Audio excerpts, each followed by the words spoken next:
फरार सांसदको विषयमा गृहमन्त्री रवि लामिछानेको जवाफ। केही दिनमै निर्णयमा पुग्ने जानकारी। स्पट फिक्सिङमा 7-3 का मालिक र सिइओ सहित 6 विदेशी संलग्न रहेको प्रहरीको निष्कर्ष। 6 खेलको 36 लाख रुपैयाँ आउँछ भन्दै स्पट फिक्सिङका लागि खेलाडी मेहबुबको फोन। पक्राउ परेका राष्ट्रिय क्रिकेटर मोहम्मद आदिल आलमले नेपाल टी20 लिगमा 2 खेलका 2वटा ओभरमा स्पट फिक्सिङ गरेको पत्ता लाग्यो। क्यानका पदाधिकारी पनि अब अनुसन्धानको दायरामा आउने सिआइबीको भनाई। सन्दीप लामिछानेको मुद्दामा पुनरावेदनमा जाने सरकारी वकिलको राय। संसद भवन अघि एक व्यक्तिद्वारा आत्मदाहको प्रयास अघि प्रेमले लेखेका थिए। सबै उपाय लगाउँदा पनि केही भएन। मूल्य उच्च बिन्दुमा पुग्दा सुनको कारोबार प्रभावित। पुराना गहना बेच्नेको संख्या बढ्यो। राष्ट्रिय सहमतिको गीत अचानक किन गाउनु भयो भन्दै नेपाली कांग्रेसका वरिष्ठ नेता रामचन्द्र पौडेललाई एमाले नेता योगेश भट्टराईको प्रश्न। राष्ट्रिय स्वतन्त्र पार्टीले सांसदहरूसँग 25,000 र मन्त्रीहरूसँग 30,000 रुपैयाँ लेबी उठाउने। होटलमा बेसारसम्म विदेशी पाक्छ,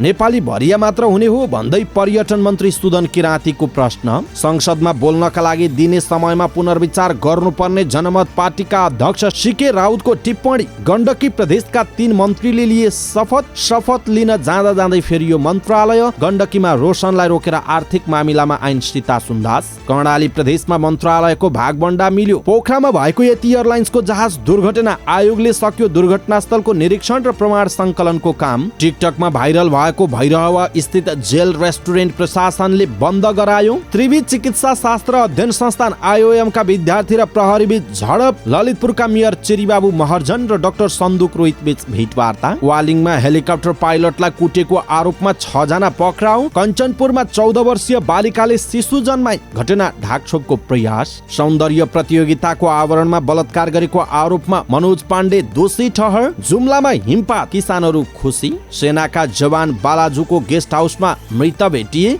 बाजुरामा भूकम्पमा परेर 1 जनाको मृत्यु। झापाको चिया बगानमा 1 जना युवक र 1 जना युवती मृत फेला परे। 1 महिनादेखि गौतम बुद्ध विमानस्थलमा अन्तर्राष्ट्रिय उडानहरू ठप्प। नेपाल एयरलाइन्सको विमानबाट उडान भर्न व्यवसायीहरूको माग। दिनभर जसो घटेको शेयर बजार बढेर बन्द भयो। कारोबार रकम 3 अर्ब 3 करोड पुग्यो। आगामी माघको 18 गतेदेखि शुभम पावरले IPO निष्कासन गर्दै। सरकारी लगानीका 3 वाणिज्य बैंक मर्जरमा जाँदा उपयुक्त हुने गभर्नर महाप्रसाद अधिकारीको भनाई। क्यालिफोर्नियामा फेरि गोली चल्यो, 7 जनाको मृत्यु। दुबई कन्सर्टले पप स्टार बियोन्से विवादमा दुखी बनाएको भन्दै समलिङ्गी समुदाय निराश। एमालेका अध्यक्ष केपी शर्मा ओलीको नाममा राष्ट्रिय स्तरको गोल्ड कप फुटबल प्रतियोगिता आयोजना हुने। केपी ओली कप फागुनमा हुने एन्फाले दियो मिति। नयाँ सिजनका लागि नकआउट फुटबल प्रतियोगिताको तालिका सार्वजनिक। र समाचार पार्टी हेल्थ टिप्स अन्तर्गत आज हामी मानसिक तनावबाट मुक्त रहने 10 साधारण तरिकाको विषयमा जानकारी दिनेछौँ। हामीलाई अन्तिमसम्म हेर्नुहोला।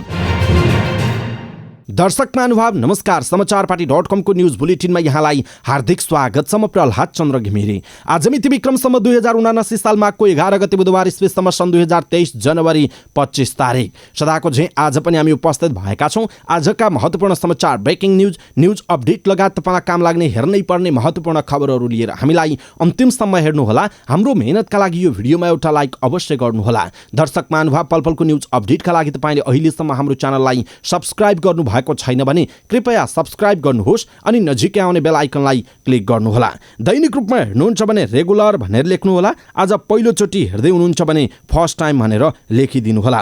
आउनुहोस् दर्शक महानुभाव, आजका महत्त्वपूर्ण समाचार सुरु गरौँ। फरार सांसदको विषयमा केही दिनमै निर्णयमा पुग्ने रवि लामिछानेको भनाइको प्रसङ्गबाट। उपप्रधानमन्त्री एवं गृहमन्त्री रवि लामिछानेले क्रसर, फरार सांसद र आन्दोलनरत अधिकार कर्मीका विषय 1-2 दिनभित्र सम्बोधन गर्ने बताउनु भएको छ। प्रतिनिधि सभाको बैठकमा बोल्दै उहाँले यी 3वटै विषयमा गृह मन्त्रालय संवेदनशील भएर काम गरिरहेको बताउनुभयो। उहाँले नतिजा आउन भने समय लाग्ने बताउनुभयो। क्रसरका विषयमा होस् वा फरार सांसदका विषयमा होस् वा आन्दोलनरत अधिकार कर्मीका विषयमा गृह मन्त्रालय अत्यन्त संवेदनशील भएर काम गरिरहेको छ। नतिजा आउन समय लाग्ने भएको छ भने राज्यको संयन्त्रलाई चलाइएको छ, गिजोलिएको छ, तिनलाई ट्र्याकमा ल्याउन नसक्दा ढिलो भएको हो। त्यस्ता ठाउँलाई ठिक गरेर केही दिनभित्र निर्णयमा पुग्छौं उहाँको भनाइ छ। हत्या अभियोगमा फरार रहेका लक्ष्मी महतो कोइरी प्रतिनिधि सभा सदस्यमा निर्वाचित हुनु भएको छ भने उहाँ संसद बैठकमा सहभागी भइरहनु भएको छ। फरार सांसद संसदमै आउँदा पनि गृहमन्त्रीले पक्राउ गर्न नसकेको भन्दै रवि लामिछानेको आलोचना भइरहेको छ। दर्शक महानुभाव, यसप्रति तपाईँको धारणा के छ? आफ्नो धारणा तलको कमेन्ट बक्समा कमेन्ट गर्नुहोला। नेपाल टी20 लिगमा स्पट फिक्सिङमा संलग्न 5 जना विदेशी खेलाडीलाई पक्राउ गरी अनुसन्धान गर्नुपर्ने निष्कर्षमा प्रहरी पुगेको छ। फिक्सिङ प्रकरणको अनुसन्धान गरेको नेपाल प्रहरीको केन्द्रीय अनुसन्धान ब्युरो CIB ले 4 नेपाली र 6 विदेशी स्पट फिक्सिङमा संलग्न रहेको देखिएको मंगलबार सार्वजनिक गरेको थियो। नेपाल टी20 लिगको व्यापारिक तथा रणनीतिक साझेदारका रूपमा नेपाल क्रिकेट संघ क्यानसँग सम्झौता गरेको विवादित भारतीय कम्पनी 73 स्पोर्ट्स नै स्पट फिक्सिङमा प्रत्यक्ष संलग्न रहेको प्रहरीको अनुसन्धानबाट खुलेको छ। 73 स्पोर्ट्सका मालिक जतिन अहुवालिया र CEO अभिषेक सक्लानी प्रतियोगिताकै दौरान पुस 18 गते भारत भागेका थिए। उनीहरूलाई प्रहरीले फरारको सूचीमा राखेको छ। त्यसबाहेक फिक्सिङ प्रकरणमा संलग्न रहेका विदेशीहरूमा एउटा टिमका म्यानेजर, 1 जना खेलाडी, 1 जना टिम सपोर्ट स्टाफ र 1 जना ब्रोकर बुकिरहेको जनाइएको छ। यद्यपि उनीहरूको नाम प्रहरीले सार्वजनिक गरेको छैन। नेपालबाट 4 जनाको संलग्नता रहेकोमा प्रहरीले पूर्व क्रिकेटर मेहबुब आलम, जनकपुर रोयल्सबाट नेपाल टी20 लिग खेलेका मोहम्मद आदिल अन्सारी सहित 3 जनालाई पक्राउ गरेको छ। उनीहरूलाई राष्ट्रिय खेलकुद विकास ऐन 2077 अनुसार अनुसन्धान भइरहेको प्रहरीले जनाएको छ। कीर्तिमानी क्रिकेटर मेहबुब आलमले नेपाल टी20 लिगमा 2 जना खेलाडी मार्फत स्पट फिक्सिङको प्रयास गरेको पाइएको छ। CIB का अनुसार प्रतियोगितामा सहभागी 1 बलर र 1 ब्याटरलाई मेहबुबले प्रति खेल 6 देखि 8 लाख रुपैयाँसम्म दिने प्रस्ताव गरेको पाइएको छ। प्रहरीले मेहबुब र खेलाडी बीचको अडियो कुराकानी नै फेला परेको छ। 6 खेलको भयो भने 36 लाख हुन्छ, त्यो भनेको राम्रै पैसा हो। अडियोमा मेहबुबले नाम नखुलेका खेलाडीसँग भनेका छन्। मेहबुबले प्रस्ताव गरेका 2 खेलाडी को थिए भनेर प्रहरीले सार्वजनिक गरेको छैन। नेपाल टी20 लिगको फ्रेन्चाइज टिम जनकपुर रोयल्सबाट खेलेका आदिलले पुसको 12 गते काठमाडौँ नाइट्स र 14 गते फार वेस्ट युनाइटेड विरुद्धको खेलमा मेहबुबको प्रस्ताव कार्यान्वयन गरेका थिए। स्पट फिक्सिङमा प्रत्यक्ष संलग्नताको तथ्य भेटिएपछि प्रहरीले मेहबुबलाई सोमबार विराटनगरबाट पक्राउ गरेको थियो। स्पट फिक्सिङको आरोपमा प्रहरीले सोमबार पक्राउ गरेका राष्ट्रिय क्रिकेटर मोहम्मद आदिल आलमले नेपाल टी20 लिगमा 2 खेलका 2 वटा ओभरमा स्पट फिक्सिङ गरेको पत्ता लागेको छ।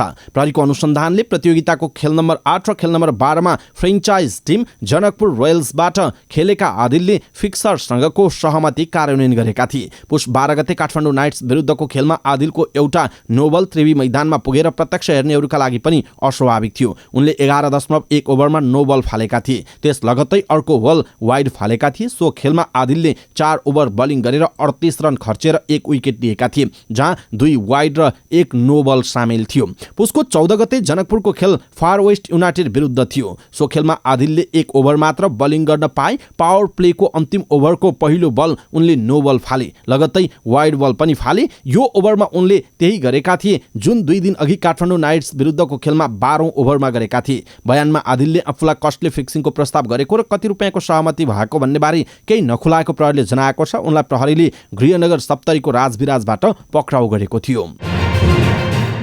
नेपाल टी20 लिगमा भएको स्पट फिक्सिङ प्रकरणमा अनुसन्धान गरिरहेको प्रहरीले नेपाल क्रिकेट संघ क्यानका पदाधिकारी पनि छानबिनको दायरामा आउने बताएको छ। CIB ले मंगलबार गरेको पत्रकार सम्मेलनमा बोल्दै SSP दिनेश आचार्यले प्रारम्भिक अनुसन्धानमा क्यानका कुनै पनि पदाधिकारी फिक्सिङमा संलग्न भएको नदेखिएको बताउनुभयो। क्यानको काम खेल आयोजना हो, अहिलेसम्म क्यानका पदाधिकारीको संलग्नता देखिएको छैन। स्पट फिक्सिङको प्रमाण सङ्कलन गरेको अवस्थामा क्यान र उसका साझेदार संस्था 73 सबै अनुसन्धानको दायरामा आउँछन्, SSP आचार्यको भनाइरहेको छ। क्रिकेटर सन्दीप लामिछानेलाई थुनामा राख्नुपर्ने भनी बहस गरेका सरकारी वकिलहरूले उनलाई धरोटीमा छाड्ने उच्च अदालत पाटनको आदेश विरुद्ध सर्वोच्च जानुपर्ने राय तयार गरेका छन्। उनी सरकारी वकिलको कार्यालय पाटनले उच्च अदालतको आदेश बदरको माग राखी सर्वोच्च अदालतमा निवेदन दिनुपर्ने राय तयार भएको हो। रायसहितको प्रतिवेदन महान्यायाधिवक्ता कार्यालयमा पुगेको जनाइएको छ। उच्च अदालतको आदेश विरुद्ध सर्वोच्च अदालतमा जाने कि नजाने भन्ने बारे महान्यायाधिवक्ता कार्यालयले निर्णय गर्छ। आदेश बदरको माग राखी सर्वोच्च अदालत जानुपर्ने भनी आएको रायमाथि अध्ययन हुने र त्यसका आधारमा निर्णय हुने महान्यायाधिवक्ताको कार्यालयले जनाएको छ।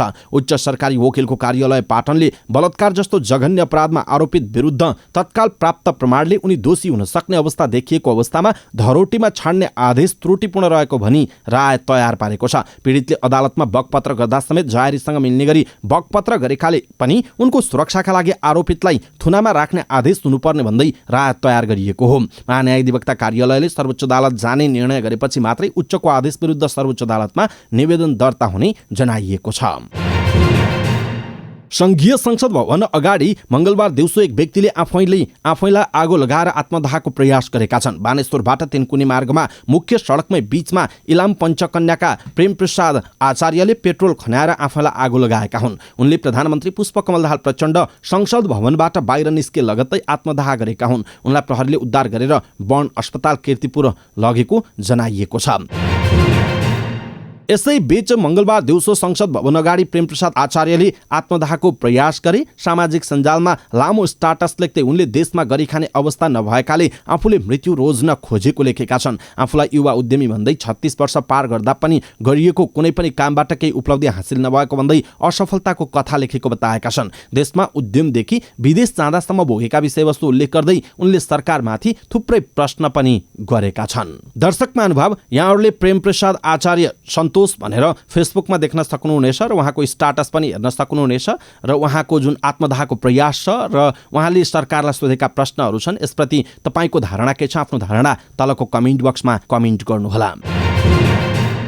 सुनको मूल्य 11 महिनापछि हालसम्मकै उच्च बिन्दुमा पुगेपछि सुनको कारोबार प्रभावित भएको छ। सुनको मूल्य बढेका कारण नयाँ गहनाको बिक्री ठप्प जस्तै रहेको नेपाल सुनचाँदी व्यवसायी महासंघले जनाएको छ। मंगलबारको मूल्यले सुनको कारोबार ठप्प जस्तै भएको महासंघका महासचिव धर्मसुन्दर बज्राचार्यले बताउनुभयो। केही सातादेखि गत वर्ष बराबरकै उच्च बिन्दुमा सुनको कारोबार भइरहँदा नै बजार प्रभावित भएको थियो। उहाँले भन्नुभयो, तर मंगलबारको मूल्यले नयाँ गहनाको कारोबार ठप्प जस्तै छ। बरु पुरानो गहना बिक्री गर्न आउनेहरू बढेको जानकारी व्यापारीहरूबाट आएको छ, उहाँको भनाइ छ। अति आवश्यक परेका सानो समूह बाहेकले सुन खरिद नगरेको उहाँले बताउनुभयो। अन्तर्राष्ट्रिय बजारमा डलर कमजोर हुँदा सुनमा हुने लगानी बढ्दा मूल्य बढेको महासचिव बज्राचार्यको भनाइ छ। अहिले सरकारले दैनिक 10 किलो सुन आयातको कोटा तोकेको छ। नेपालभर रहेका करिब 8000 सुन पसलले दैनिक 20 किलो हाराहारी सुन खपत गर्ने महासंघको भनाइ छ। यसअघि 2078 फागुन 25मा सुनको मूल्य अहिलेसम्मकै उच्च बिन्दु 1,05,500 रुपियाँमा कारोबार भएको थियो। नेकपा एमालेका सचिव योगेश भट्टराईले नेपाली कांग्रेसका नेताहरूले राष्ट्रिय सहमतिको कुरा गर्नु साँघुरो चिन्तन भएको टिप्पणी गर्नुभयो। राष्ट्रिय सहमति एजेन्डा र संवैधानिक प्रक्रियामा गर्नुपर्ने भन्दै उहाँले राष्ट्रिय सहमतिलाई हल्का रूपमा नलिन आग्रह समेत गर्नुभयो। संसद बैठकपछि सञ्चारकर्मीहरूसँग कुराकानी गर्दै उहाँले भन्नुभयो, मेरो सोधाइ के छ भने रामचन्द्र दाइलाई पुस 10 गते अगाडि त यो गीत गाउनु भएन, यो गीत अचानक किन आयो? उहाँको प्रश्न छ। राष्ट्रपतिमा राष्ट्रिय सहमति हुनुहुन्न भन्ने आफ्नो भनाइ नभएको उहाँले बताउनुभयो। तर राष्ट्रिय सहमति भनेको पदको बाँडफाँड नभएको भन्दै उहाँले भन्नुभयो, राष्ट्रिय सहमति भनेको एजेन्डामा सहमति हो, संवैधानिक प्रक्रियामा सहमति हो। पदीय बाँडफाँडमा राष्ट्रिय सहमति एकदमै साँघुरो चिन्तन हो, उहाँको भनाइ छ। उहाँले राष्ट्रपतिको निर्वाचन तोकिएको समयभित्रै हुनुपर्नेमा पनि जोड दिनुभयो। केही समस्या भएमा निर्वाचन आयोगले समाधान गर्नुपर्ने भन्दै उहाँले भन्नुभयो, केही समस्या छ भने निर्वाचन आयोगले फुकाओस् र छिटोभन्दा छिटो तोकिएको समयभित्र राष्ट्रपतिको निर्वाचन होस्। एमालेसँग यसमा विवाद गर्नुपर्ने कुनै विषय छैन, उहाँको भनाइ रहेको छ। राष्ट्रिय स्वतन्त्र पार्टीले सांसदहरूसँग मासिक 25,000 रुपैयाँ र मन्त्रीहरूसँग मासिक 30,000 रुपैयाँ लेबी उठाउने भएको छ। माघ 8 गते बसेको पार्टीको केन्द्रीय समितिको बैठकले जनप्रतिनिधिहरूसँग लेबी उठाउने निर्णय गरेको एक केन्द्रीय सदस्यले जानकारी दिनुभयो। राष्ट्रिय स्वतन्त्र पार्टीबाट प्रतिनिधि सभामा 20 जना सांसद निर्वाचित छन्, जसमध्ये अध्यक्ष रवि लामिछाने र सांसदहरू ढोलप्रसाद अर्याल, शिशिर खनाल र डाक्टर तोसीमा कार्की मन्त्री परिषदमा सहभागी छन्। हाल प्रतिनिधि सभा सदस्यले तलब, कोठा भाडा, सञ्चार लगायत विभिन्न शीर्षकमा मासिक 1 लाख रुपैयाँ भन्दा बढी पाउँदै आएका छन्। संस्कृति, पर्यटन तथा नागरिक उड्डयन मन्त्री सुधन किराँतीले पर्यटनका माध्यमबाट मुलुकले उचित लाभ लिन नसकेको भन्दै असन्तुष्टि व्यक्त गर्नुभएको छ। मंगलबार पर्यटन विभागसँगको छलफलमा बोल्दै उहाँले पर्यटकले उपयोग गर्ने सबै वस्तु विदेशबाटै आयात गर्नु परेको सन्दर्भ निकाल्नुभयो। उहाँले भन्नुभयो, पर्यटकलाई जम्मै विदेशी खाना खुवाएपछि त पैसा विदेशमै गयो, 5 तारेमा बेसार समेत विदेशी चलाउने भएपछि हामीले के पाउने? भारी बोक्ने र भाडा माझ्ने मात्र हो, उहाँको प्रश्न छ। पर्यटनको इकोसिस्टमलाई जोड्न नसकिएको भन्दै नेपालका गाउँहरू बित्तिनु दुःखद भएको उहाँले बताउनुभयो। गाउँमा मलामी समेत छैन, शहरमा टेक्ने ठाउँ छैन। उहाँले भन्नुभयो पर्यटकलाई खुवाउन विदेशबाट वस्तु आयात गर्नुपर्ने अवस्था रहेको भन्दै उहाँले नेपालका गाउँमा उत्पादन हुने वस्तुलाई पर्यटनसँग जोडेर उत्पादन बढाउनु पर्नेमा जोड दिनुभयो। जनमत पार्टीका अध्यक्ष डाक्टर चन्द्रकान्त राउत सीके राउतले ठूला दलका नेताहरू संसदमा राजा जस्तै आउने र जाने गरेको टिप्पणी गर्नुभयो। प्रतिनिधि सभा बैठकमा नवनिर्वाचित सभामुख र उपसभामुखलाई बधाई तथा शुभकामना दिँदै उहाँले ठूला दलका नेताहरूको संसदमा राजा जस्तै गरेर आउने कुराले संसदको गरिमा बचाउने अवस्था नरहेको भन्दै चिन्ता समेत व्यक्त गर्नुभयो। उहाँले भन्नुभयो ठूला पार्टीहरूलाई राजा जस्तै आउने राजा जस्तै जाने नै हो भने चाहिँ यो संसदको गरिमा त्यति साह्रो रहन्छ जस्तो हामीलाई लागेको छैन। यहाँलाई लोकतान्त्रिक शासन व्यवस्थाको अभ्यास होला उहाँको भनाइ छ। अध्यक्ष राउतले सांसदहरूलाई बोल्नका लागि दिने समयमा पुनर्विचार गर्न पनि सभामुख देवराज घिमिरेको गम्भीर ध्यानाकर्षण गराउनुभयो। उहाँले संविधानको भावनाअनुसार संसदको नियमावलीमा संशोधन गर्नुपर्ने आवश्यकता पनि औल्याउनुभयो। गण्डकी प्रदेश सरकारका 3 मन्त्रीले मंगलबार पद तथा गोपनीयताको शपथ लिएका छन्। मंगलबार मुख्यमन्त्री खगराज अधिकारीले एमालेका रोशन गाहामगर र वेदबहादुर गुरुङ र माओवादी केन्द्रका रेशम बहादुर जुगजालीलाई मन्त्री नियुक्त गर्नुभएको थियो। उनीहरूलाई मंगलबार साँझ प्रदेश प्रमुख पृथ्वीमान गुरुङले पद तथा गोपनीयताको शपथ गराउनु भएको हो। उनीहरूको नियुक्तिसँगै 7 सदस्यीय गण्डकी सरकारले पूर्णता पाएको छ। यसअघि नै माओवादीका हरिबहादुर चुमान, एमालेकी सीता सुन्दास र राप्रपाका पञ्चराम गुरुङ मन्त्री नियुक्त हुनुभएको थियो। मन्त्रीहरूको जिम्मेवारी पनि मंगलबार नै तोकिएको छ। एमालेका रोशन गाहाले आन्तरिक मामिला, सीता सुन्दासले आर्थिक मामिला र वेदबहादुर गुरुङले कृषि तथा जलस्रोत मन्त्रालयको जिम्मेवारी पाएको जनाइएको छ। माओवादी केन्द्रका हरिबहादुर चुमानले भौतिक पूर्वाधार तथा यातायात, रेशम बहादुर जुगजालीले उद्योग, पर्यटन, वन तथा वातावरण र राप्रपाका पञ्चराम गुरुङले सामाजिक विकास मन्त्रालयको जिम्मेवारी पाउनु भएको छ। गण्डकी प्रदेशका नवनियुक्त 3 मन्त्रीले पद तथा गोपनीयताको शपथ पनि लिएका छन्। गण्डकी प्रदेश सरकारका 2 मन्त्रीको मन्त्रालय अन्तिम समयमा हेरफेर भएको छ। मुख्यमन्त्री खगराज अधिकारीले एमालेबाट रोशन गाहामगर र वेदबहादुर गुरुङ तथा माओवादी केन्द्रबाट रेशम जुगजालीलाई मन्त्री नियुक्त गर्नुभएको थियो। यसअघि नियुक्त हुनुभएका माओवादीका हरिबहादुर चुमान, एमालेकी सीता सुन्दास र राप्रपाका पञ्चराम तमुनले पनि मन्त्रालय पाएका थिएनन्। मंगलबार सत्तारूढ दलहरू बीच भागबन्दा टुङ्गियो। एमालेको भागमा परेको मन्त्रालय मध्ये आर्थिक मामिलामा रोशन, आन्तरिक मामिला तथा कानुनमा सीता र कृषि तथा जलस्रोतमा वेदबहादुर जाने निर्णय भयो। त्यसअनुसार रोशन र वेदबहादुर शपथको तयारीमा जुटे। शपथ लिन जाँदा जाँदै रोशनको मन्त्रालय फेरियो। उहाँलाई दिने भनिएको आर्थिक मामिला मन्त्रालय सीतालाई दिएको छ भने उहाँलाई आन्तरिक मामिला तथा कानुन मन्त्रालय परेको छ। अर्थमन्त्री भनेर नै शपथ लिन बोलाइएको थियो। यहाँ आएपछि बल्ल थाहा पाएँ मैले पनि मन्त्री रोशनले भन्नुभएको छ, पछि मिलाउने होला भन्ने विश्वास लिएको छु, उहाँको भनाइरहेको छ। कर्णाली प्रदेशमा सत्ता साझेदार दल नेकपा एमाले र नेकपा माओवादी केन्द्र बीच मन्त्रालयको भागबण्डा टुङ्गिएको छ। मंगलबार 2 दलका प्रदेशका शीर्ष नेताहरूको बैठकले मन्त्रालयको टुङ्गो लगाएको हो। बैठकमा सहभागी नेकपा माओवादी केन्द्रकी अध्यक्ष विमला केसीका अनुसार नेकपा माओवादी केन्द्रले भौतिक पूर्वाधार, जलस्रोत तथा ऊर्जा मन्त्रालय, आन्तरिक मामिला तथा कानुन मन्त्रालय र भूमि व्यवस्था, कृषि तथा सहकारी मन्त्रालय लिने भएको छ। त्यस्तै एमाले आर्थिक मामिला तथा योजना मन्त्रालय, सामाजिक विकास र उद्योग, पर्यटन, वन तथा वातावरण मन्त्रालय लिने सहमति भएको हो। अध्यक्ष केसीका अनुसार बुधबारसम्म मन्त्रीमण्डल विस्तार गरिने सहमति पनि बैठकमा भएको छ। पोखरामा गत माघ 1 गते भएको यति एयरलाइन्सको जहाज दुर्घटनाबारे अध्ययन गर्न गठित जाँच आयोगले दुर्घटनास्थलको निरीक्षण र प्रमाण सङ्कलनको काम सम्पन्न गरेको छ। आयोगले एउटा विज्ञप्ति जारी गर्दै अहिलेसम्म भएका कामको विवरण सार्वजनिक गरेको हो। आयोगका अनुसार घटना भएकै दिनबाट काम थालिएको थियो। अहिलेसम्म घटनास्थलको विस्तृत निरीक्षणको काम सम्पन्न भएको छ। दुर्घटनास्थलबाट आवश्यक पार्टपुर्जा र वायुयानका रेकर्डर सङ्कलनको काम समेत सम्पन्न भएको छ। आयोगले प्रत्यक्षदर्शीसँग कुराकानी, वायु सेवा सञ्चालकबाट आवश्यक कागजात सङ्कलनको काम समेत सम्पन्न गरेको जनाएको छ। अब नियामक निकाय, नेपाल नागरिक उड्डयन प्राधिकरण र मन्त्रालयबाट कागजात सङ्कलनको काम जारी रहेको आयोगको भनाइरहेको छ। दुर्घटना जाँचको सन्दर्भमा महत्त्वपूर्ण सूचना प्राप्त हुने रेकर्डरहरू नेपालमा परीक्षण गर्न नसकिने हुँदा उच्च गुणस्तर सहितको दक्ष जनशक्ति सहितको अन्तर्राष्ट्रिय ल्याबमा पठाउनु पर्ने हुन्छ। सोही अनुसार तयारी भइरहेको पनि आयोगले जनाएको छ। गत माघ 1 गते काठमाडौँबाट पोखराका लागि उडेको यति एयरलाइन्सको ATR 72 9N ANC जहाज दुर्घटनामा परेको थियो। दुर्घटनामा 71 जनाको शव प्राप्त भएको छ। 1 जना अझै बेपत्ता छन्। जहाजमा 72 जना सवार थिए। सोही दिन मन्त्री परिषदको बैठकले पूर्व सचिव नगेन्द्र प्रसाद घिमिरेको अध्यक्षतामा दुर्घटना जाँच आयोग गठन गरेको हो। रूपन्देहीको भैरहवा स्थित जेल रेस्टुरेन्ट एन्ड बारलाई जिल्ला प्रशासन कार्यालय रूपन्देहीले बन्द गराएको छ। आम नागरिकको जीवनमा गलत प्रभाव पार्ने प्रकृतिको गतिविधि र दृश्य रेस्टुरेन्टमा देखिएकाले अर्को आदेश नभएसम्मका लागि बन्द गराइएको हो। 1 महिना अघि देवकोटा चोकमा सञ्चालनमा आएको रेस्टुरेन्टमा जेल र जेलको कोठा जस्तो संरचना, हातमा हतकडी लगाउने, फाँसी तथा आत्महत्या गर्न प्रयोग गरिने पासो, नायलनको डोरी, बन्दुकहरू सजाइएको भेटिएकाले ती सबै वस्तु बरामद गरी रेस्टुरेन्ट बन्द गराइएको सहायक प्रमुख जिल्ला अधिकारी रामचन्द्र अर्यालले जानकारी दिनुभयो। उक्त रेस्टुरेन्टमा खिचेका तस्बिरहरू सामाजिक सञ्जालमा आलोचित बनेपछि स्थानीयको गुनासोको आधारमा प्रशासनले रेस्टुरेन्टको अनुगमन गरी बन्द गराएको जनाइएको छ। रेस्टुरेन्ट सञ्चालनको उद्देश्य उपभोक्तालाई गुणस्तरीय खाना खाजा खुवाउने र कानुनले छुट दिएको मनोरञ्जनयुक्त वातावरण दिने हो। तर यो रेस्टुरेन्टले समाज र आम नागरिकमा गलत सन्देश दिने र गलत बाटोमा जान प्रेरित गर्ने खालका संरचना, दृश्य र सामानहरू राखेको पाइएकाले बन्द गराइएको हो। अर्यालले भन्नुभएको छ, रेस्टुरेन्ट सञ्चालकलाई बोलाएका छौँ, छलफलपछि कानुन अनुसार थप निर्णय हुन्छ उहाँको भनाइरहेको छ।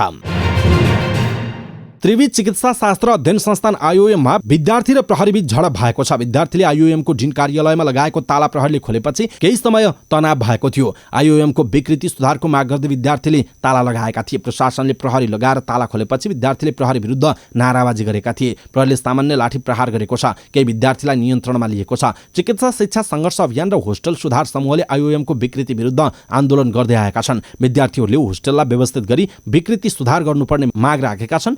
होस्टेलमा आएर विद्यार्थीलाई प्रशासनले धम्क्याउने गरेको र ठेग्नै नसक्ने गरी विद्यार्थी राखेको विद्यार्थीहरूको आरोप रहेको छ।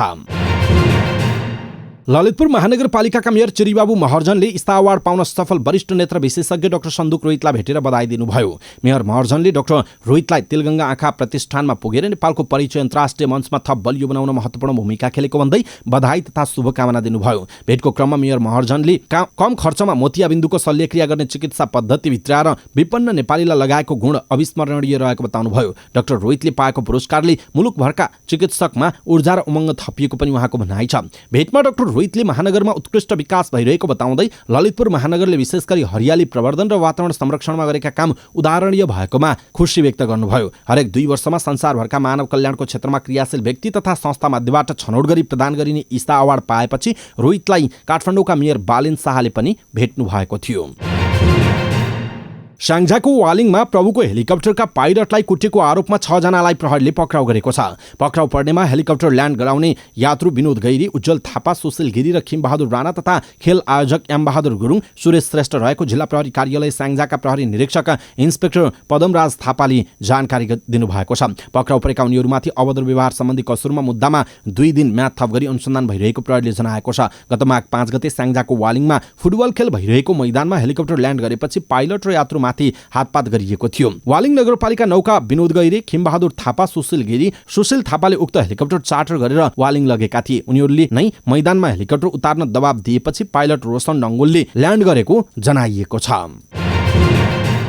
कञ्चनपुरमा 14 वर्षीय बालिकाले शिशु जन्माएकी छिन्। बेलौरी नगरपालिका 8 को कलकत्तामा 3 माघमा बालिकाले शिशु छोरा जन्माएको घटना सार्वजनिक भएको छ। बेलौरी नगरपालिकाका उपप्रमुख जोगराम चौधरीले बालिकाले शिशुलाई जन्म दिएको कुरा ढिलो गरी मात्र बाहिर आएको बताउनुभयो। बालिकाको गर्भमा शिशु महिनाको हुँदा नै परिवारले थाहा पाइसकेको रहेछ। तर शिशु जन्मिएपछि पनि आमा बुबाले घटना लुकाउन छोरीलाई दैनिक जसो स्कुल पठाउने काम गरिरहेका छन्। उपप्रमुख चौधरीले भन्नुभएको छ, गाउँमा बुहारीको बच्चा हो भनेर देखाउन खोजे पनि स्थानीयले बालिकाले अवैध रूपमा शिशु जन्माएको थाहा पाएपछि घटना सार्वजनिक भएको हो। उहाँका अनुसार बालिकाले जन्म दिएको शिशु कसको हो भन्ने खुलेको छैन। इलाका प्रहरी कार्यालय बेलौरीका अनुसार स्थानीय बासिन्दाको दबावपछि बालिकाका आमा बुबा भारतीय नागरिक विरुद्ध किटानी जारी दिएका छन्। यी प्रकार बेलौरीका प्रमुख प्रहरी निरीक्षक दानसिंह भण्डारीले भारतको बेलौरीका दयाराम गुप्ताको शिशु भएको दावी गर्दै उनी विरुद्ध किटानी जारी दर्ता गरिएको बताउनु भएको छ। सौन्दर्य प्रतियोगिताको आवरणमा बालिकामाथि बलात्कार गरेको आरोप लागेका मनोज पाण्डे दोषी ठहर भएका छन्। न्यायाधीश दीपक ढकालको इजलासले बाल यौन दुरुपयोग मुद्दामा दोषी ठहर गरेको हो। उनीमाथि सजाय निर्धारण भएको छैन। एक युवतीले 6 वर्ष अघि सौन्दर्य प्रतियोगिताको नाममा आफूमाथि बलात्कार गरेको आरोप लगाएकी थिइन्। त्यसपछि प्रहरीले उनलाई पक्राउ गरेर अनुसन्धान गरिरहेको थियो। जुम्लामा हिजो बिहानदेखि हिमपात भएको छ। हरेक वर्ष हिउँदमा हिमपात हुने जुम्लामा यो वर्ष ढिलो गरी हिउँ परेको छ। जुम्ला सदरमुकाम सहित जिल्लाभरि हिमपात भएको समाचार छ। जुम्लामा करिब आधा फिट हिउँ जमेको छ। हिउँ परेपछि विशेष गरी किसानहरू खुसी भएका छन्। हिउँदी सिजनमा तापक्रम माइनसमा जाने भएकाले हिउँदी बालीका लागि हिउँ उत्तम सिँचाइ मानिन्छ। हिउँदी सिजनमा विशेष गरी जौ गहुँ लगायतका बाली लगाइन्छ। पानी नहुँदा बाली सुक्न थालेको थियो, अब सहज हुने भएको छ। चन्दननाथ नगरपालिका 8 का किसान धनराशि भण्डारीले हिउँदे बालीमा सहज हुने गरेको बताउनुभयो। हिमपात भएसँगै जुम्लामा जाडो पनि बढेको छ। जल तथा मौसम विज्ञान विभाग फिल्ड कार्यालय जुम्लाका अनुसार त्यहाँको तापक्रम -1.4 रहेको जनाइएको छ। हिउँ नपर्दा भने तापक्रम झन् चिसो थियो। 3 दिन अघि जुम्लाको तापक्रम -7 डिग्रीसम्म पुगेको थियो। काठमाडौँको बालाजु स्थित रसुवा गंगाजल गेस्ट हाउसमा सेनाका एक जवान मृत अवस्थामा भेटिएका छन्। नेपाली सेनामा कार्यरत 25 वर्षीय विनय कार्की रसुवा गंगाजल गेस्ट हाउसमा झुन्डिएको अवस्थामा भेटिएको काठमाडौँ प्रहरी परिसरका एसपी दिनेश राज मैनालीले जानकारी दिनुभयो। घटनाबारे थप अनुसन्धान भइरहेको उहाँको भनाइरहेको छ। बाजुरामा मंगलबार दिउँसो गएको भूकम्पमा परि एकजनाको मृत्यु भएको छ। जिल्लाको गौमूल गाउँपालिका 2 को जुरेलीको स्थानीय जंगलमा घाँस काट्ने बेला गएको भूकम्पसँगै माथिबाट खसेको ढुङ्गाले लागेर महिलाको मृत्यु भएको प्रहरीले जनाएको छ। जिल्ला प्रहरी कार्यालयका प्रमुख प्रहरी नायब उपरीक्षक डीएसपी सूर्य थापाले भूकम्पका कारण खसेको ढुङ्गा लागेर जमुना रोकाएको मृत्यु भएको स्थानीयले जानकारी गराएको बताउनुभयो। डीएसपी थापाका अनुसार प्रहरी निरीक्षकको टोली उद्धारका लागि घटनास्थलमा परिचालित गरिएको थियो। मंगलबार दिउँसो 2:43 जाँदा बाजुराको हिमाली गाउँपालिका र हुम्लाको ताजाकोट गाउँपालिकाको सीमा क्षेत्रमा पर्ने मैला केन्द्रबिन्दु बनाएर 5.9 म्याग्निच्युडको भूकम्प गएको थियो। झापामा एकजना युवक र एकजना युवती मृत फेला परेका छन्। कचनकवल गाउँपालिका 4 केचनामा उनीहरू मृत भेटिएको प्रहरीले जनाएको छ। एभरेस्ट चिया बगानमा उनीहरू मृत भेटिएका हुन्। दुवैजना झुन्डिएको अवस्थामा मृत फेला परेको जिल्ला प्रहरी कार्यालय झापाका प्रवक्ता डीएसपी बसन्त पाठकले बताउनुभयो। डीएसपी पाठकका अनुसार युवक अन्दाजी 25 र युवती 18 वर्षकी छिन्। घटनास्थलमा प्रहरी पुगेर अनुसन्धान सुरु भएको र अन्य कुराहरू अनुसन्धानका क्रममा भेटिने प्रहरीले जनाएको छ। खराब मौसम हुस्सुको कारण देखाउँदै गौतम बुद्ध अन्तर्राष्ट्रिय विमानस्थलबाट गत पुस 26 डिसेम्बर 21 देखि अन्तर्राष्ट्रिय उडान ठप्प भएको छ। 43 अर्ब लगानी भएको विमानस्थलबाट अन्तर्राष्ट्रिय उडान सुरु भएको 6 महिनामै सेवा बन्द हुँदा विमानस्थलको मात्र नभई राष्ट्रकै हवाई सेवाबारे विश्व बजारमा नकारात्मक सन्देश गएको भन्दै निजी क्षेत्रका व्यवसायीहरूले चिन्ता व्यक्त गरेका छन्। गत जेठ 2 गते विमानस्थल उद्घाटन भएसँगै कुवेतको जजिरा एयरलाइन्सले अन्तर्राष्ट्रिय उडान सुरु गरेको थियो। मौसमको कारण देखाउँदै गत 21 डिसेम्बरदेखि जजिराले आफ्नो उडान रोकेको छ। कार्तिक 17 देखि चार्टर उडान सुरु गरेको हिमालय एयरलाइन्सले पनि डिसेम्बर 16 देखि उडान रोकेको छ। निजी क्षेत्रका एयरलाइन्सले अन्तर्राष्ट्रिय उडान बन्द गरेपछि रूपन्देहीका निजी क्षेत्रका अगुवा संघ-संस्थाहरूले राष्ट्रिय ध्वजावाहक नेपाल एयरलाइन्सबाट अन्तर्राष्ट्रिय उडान सुचारू गर्न माग गरेका छन्। निजी क्षेत्रका विमानले उडान बन्द गरे पनि सरकारी स्वामित्वको विमानले उडान भरेर विमानस्थलको साख जोगाउनु पर्ने व्यवसायीको माग रहेको छ। सिद्धार्थनगर उद्योग वाणिज्य संघ भैरवाका अध्यक्ष भीष्म न्यौपानेले सरकारी व्यवस्थाले गौतम बुद्ध विमानस्थलबाट अन्तर्राष्ट्रिय उडान बन्द हुन पुगेको बताउनुभयो।